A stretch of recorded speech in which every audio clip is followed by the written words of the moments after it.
నోరుంది కదా అని ఏది పడితే అది మాట్లాడితే చెల్లుబాటు అవుతుందా, మాట్లాడడానికి కూడా ఒక పరిధి ఉంటుందా లేదా అనేది మనతో మాట్లాడేందుకు సమతా సైనిక్ దళ్ రాష్ట్ర అధ్యక్షులు పిల్లి సురేంద్రబాబు గారు అయితే ఉన్నారు. ఆయనతో మాట్లాడి కొన్ని విషయాలు తెలుసుకునే ప్రయత్నం అయితే చేద్దాం. నోరు ఉందని ఏది పడితే అది మాట్లాడచ్చా, అది కరెక్ట్ అంటారా, దాన్ని మీరు యాక్సెప్ట్ చేస్తారా? 10 మంది జనాలను చూడగానే ఓ పబ్లిక్ మీటింగ్కి వెళ్ళంలోనే ప్రెస్ ముందు కూర్చోంగలోనే పూనకం వచ్చేసిన వాళ్ళలాగా నోటికి ఏదొస్తే అది మాట్లాడటం వల్ల భారత రాజ్యాంగం ప్రకారం చట్టానికి లోబడి పనిచేయాలి. లేని పక్షంలో చట్టానికి లోబడే కేసులు అనేది పెడతాం జరుగుతుంది. ఇప్పుడు ఆంధ్రప్రదేశ్లో అదే జరుగుతుంది. సో దీన్ని తప్పుపట్టాల్సిన అవసరం ఎవరికీ లేదు. ఇప్పుడు ప్రశ్న రావణ్ని ఒకేసారి 30 కేసులు పెట్టి పలు స్టేషన్లకు తిప్పి అతన్ని ఇబ్బందులకి గురి చేసే ప్రయత్నం చేస్తుంది. అతను వాడిన భాషా విధానం అయితే ఎవరు కూడా ఆమోదయోగ్యంగా లేదనే చెప్తున్నారు. అయితే ఒక పాయింట్ ఆఫ్ వ్యూలో అతనికి మద్దతుగా స్వయంగా కొంతమంది మాజీ మంత్రులు పేరుని నాని కావచ్చు, ఇంకొంతమంది వ్యక్తులు కానివచ్చు, జడా శ్రావణ్ కుమార్ గారు కానివచ్చు, వీళ్ళందరూ కూడా రోడ్డెక్కి అతను ఏదో భాషని, అతను మాట్లాడే భాషని సమర్థిస్తూనే అతనికి మద్దతుగా మాట్లాడుతున్న పరిస్థితి. దీని మీద మీ కామెంట్స్ ఏంటి? అసలు ప్రశ్న రావణ్ గురించి చెప్పాలంటే మీరేం చెప్పుకొస్తారు? రావణ్ గురించి చెప్పాలంటే ఒకటేనండి, అతను మాట్లాడాడు సార్, నేను మాట్లాడిన తప్పు, అలా మాట్లాడి ఉండకూడదు, ఎమోషనల్ మాట్లాడానని ఉంటే నిజంగానే తన తప్పును తను తెలుసుకున్నాడని చెప్పేసి ప్రతి ఒక్కళ్ళు కూడా సరే ఇలాంటి వాడిని వదిలేయటం బెటర్ అని చెప్పేసి ప్రతి ఒక్కళ్ళు ఆలోచన చేయాలి. కానీ అతను ఒక అరెస్ట్ అయిన తర్వాత కూడా వచ్చి మళ్ళీ యూట్యూబ్లో ఒక వీడియో పెట్టి లైవ్ పెట్టి నేను ఒక్క మాట కూడా వెనక్కి తీసుకోవట్లేదు, దీని మీదే కట్టుబడి ఉన్నాను, ఏదన్నా ఉంటే పిఠాపురంలో తేల్చుకుందాము, పవన్ కళ్యాణ్ గారు చూసుకుందాం అనే విధంగా మాట్లాడాడు. అంటే ఇదంతా కూడా అతను అరెస్ట్ అవ్వాలి, దీని ద్వారా ఒక ఉద్రిక్తమైన వాతావరణం ఆంధ్రప్రదేశ్లో నెలకొనాలి, ఇది కులాల మధ్య మతాల మధ్య దారి తీయాలి, దీని ద్వారా శాంతి భద్రతలని అఘాటం కలిగించాలన్న ఉద్దేశంతో రావణ్ ఇది కావాలని చేస్తున్నాడు. దీన్ని అర్థం చేసుకోకుండా పాపం ఏదో యూట్యూబరు ఏదో తప్పుగా మాట్లాడాడు, అది నిజమే కానీ ఇన్ని కేసులు పెట్టి ఇలా తిప్పుతున్నారు, అసలైన కోణాన్ని మనం అర్థం చేసుకోవాల్సిన అవసరం ఉంది. తప్పు చేసి కూడా ఆ విధంగా సమర్థించుకుంటూ ఇంకా రెచ్చగొట్టే విధానంగా, అదేవిధంగా మీరు రావణ్ని ఏం చేస్తారు చేయండి మేము చూసుకుంటాం, ఎన్ని పోలీస్ స్టేషన్లు చెప్పినని చెప్పేసి జడా శ్రావణ్ కుమార్ కూడా రెచ్చగొట్టుకుంటే విధానంతో మాట్లాడుతున్నారు. ఇవన్నీ ఎందుకు వచ్చినాయి అంటే మొన్న ఏలూరులో సభ జరిగింది. ఏంటి ఆ సభ? దళిత క్రైస్తవులకి ఇప్పుడున్న సమస్య ఏంటని. అది అసలు ఇప్పుడున్న సమస్య కాదు, 1950 నుండి ఉన్న సమస్య అది దళిత క్రైస్తవులు. ఇప్పుడు ఎన్ని గవర్నమెంట్లు మారినాయి, అనేక కార్యక్రమాలు అనేక మంది ఉద్యమాలు చేసుకుంటూ వచ్చారు.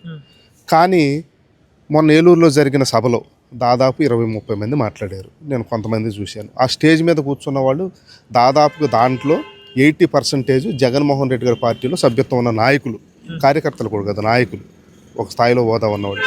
ఆయన సపోర్ట్ చేసేవాళ్ళు జగన్మోహన్ రెడ్డి గారి ఛానల్లో కూర్చొని డిబేట్లో ఎవరైతే సపోర్ట్ చేస్తారో ఆ కొంతమంది జర్నలిస్టుల పేరుతో అక్కడ కూర్చున్నారు.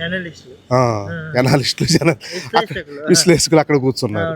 సో అంతా ఇదేంటి, జగన్మోహన్ రెడ్డి గారు ఏదైతే తయారు చేసి పంపించారో ఆ బ్యాచ్ మొత్తం అక్కడ కూర్చొని దాన్ని దళిత క్రైస్తవుల గురించి ఒక్కడ మాట్లాడింది లేదు. అసలు దళిత క్రైస్తవుల సమస్య ఏంటి, అది ఎప్పుడు పుట్టింది, దాన్ని ఏ విధంగా పరిష్కరించుకోవాలి, దీని ద్వారా ఎంతమంది అన్యాయానికి గురవుతున్నారు, ఇది ఎవరు చేయగలుగుతారు అనేది ఎవ్వరూ చెప్పలేదు.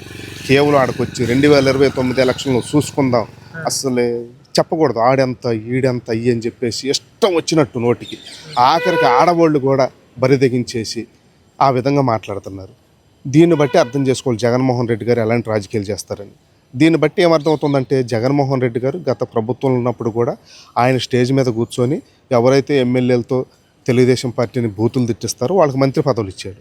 దాన్ని బట్టి జగన్మోహన్ రెడ్డి దగ్గరికి వెళ్ళాలనుకునేవాళ్ళు, జగన్మోహన్ రెడ్డి పార్టీతో అనుబంధంగా ఉండాలనుకునేవాళ్ళు, ఆయన ద్వారా ఏదైనా ఆశించాలనుకునేవాళ్ళు ఇది చేస్తేనే పదవులు, ఇది చేస్తేనే ప్యాకేజీలు, ఇది చేస్తేనే మనకి నిలకడ, ఇది చేస్తేనే వాళ్ళ ఛానల్లో చూపిస్తారనే ఒక భావన వాళ్ళల్లో సృష్టించి జగన్మోహన్ రెడ్డి అలా చేసిన వాళ్ళనే ప్రోత్సహిస్తున్నాడు. అంటే ఈ ఆరోపణకి రుజువులేంటి, మీరు చేసిన ఆరోపణ? మరి అసలు అక్కడ దళిత క్రైస్తవులు దానికి నువ్వు ఆ సమస్య మాట్లాడకుండా వ్యక్తిగతంగా దూషించే సమస్యలకు ఎందుకు వెళ్ళారు?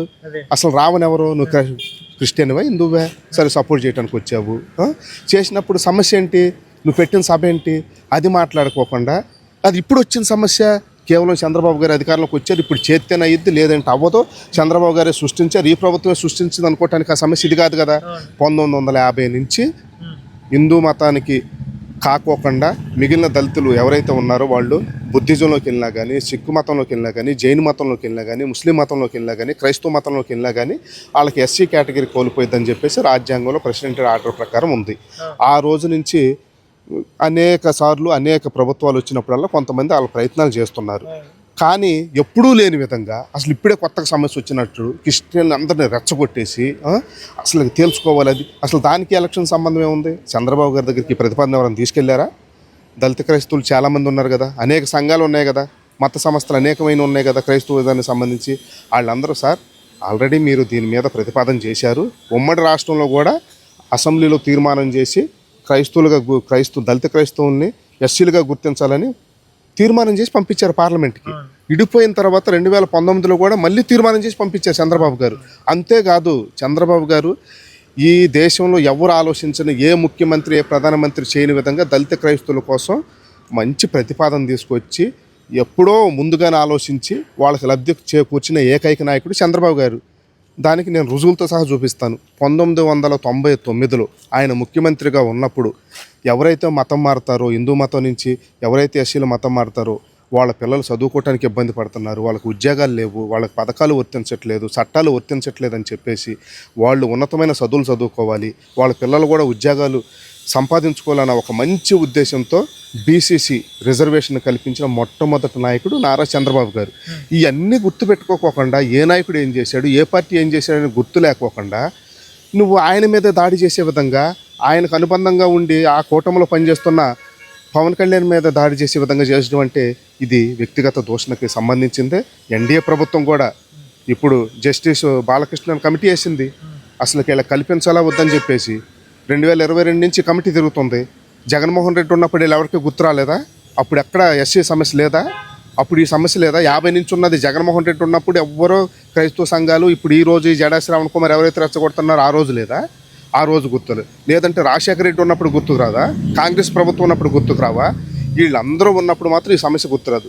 కేవలం చంద్రబాబు గారు ఎప్పుడైతే అధికారంలోకి వస్తారో అప్పుడు మాత్రమే దళిత సమస్యలు, రిజర్వేషన్ సమస్యలు, దళిత క్రైస్తవుల సమస్యలు గుర్తుకొస్తాయి.